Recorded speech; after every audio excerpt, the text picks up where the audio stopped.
Hey guys, so today I'm going to be installing some new tail lights on the back of my Triton. Hope you guys enjoy and keep watching. Subscribe to my channel, that'll be greatly appreciated, and yeah, we'll see how it looks after this. As you can see, two different colors, one's bright and clear while the other one's faded and not so clear. And as you can see, there's the new ones I'm going to be putting out. I like the blackout version, just goes with the whole theme that I'm going with the track. So let's get started. See, two different colors, one's bright and clear while the other one's faded and not so clear. And as you can see, there's the new ones I'm going to be putting out. I like the blackout version, just goes with the whole theme that I'm going with the track. So let's get started. Go on to the second side.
Disconnect those lights and connect the new ones.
Always wanted to do the whole blackout lights.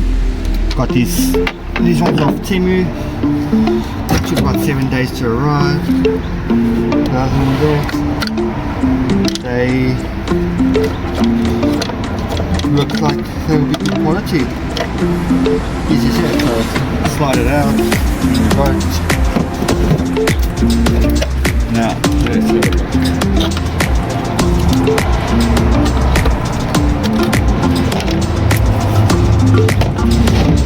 Need to indicator top.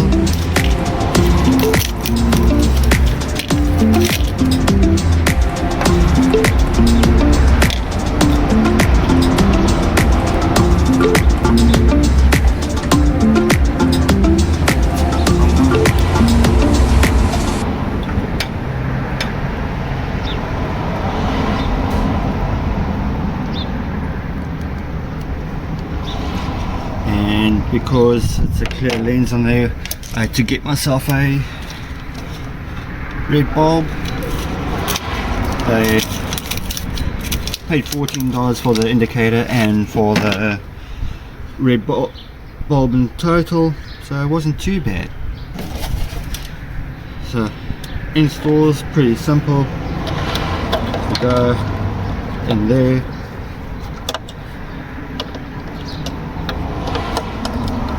big gap there, lock it in, same with that one, and as you go, make sure you get all the tabs in there, and slide it in. Once you got that done, re-screw in, tighten it back up, and there's the headlight installed. Simple, easy, just make sure you follow the tabs. I love a bit of Temu product sometimes. Give it a bit of a wipe down, make sure that it's all good on there, and it looks good.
that's all installed. Simple, easy, and looks good for the blackout. So as you can see, the older one's clear and bright, the other one's all faded. It was driving me insane. But anyway, that's just my OCD. Anyway guys, thanks for watching, and please like, subscribe, and let the adventure begin. See you guys later. Bye.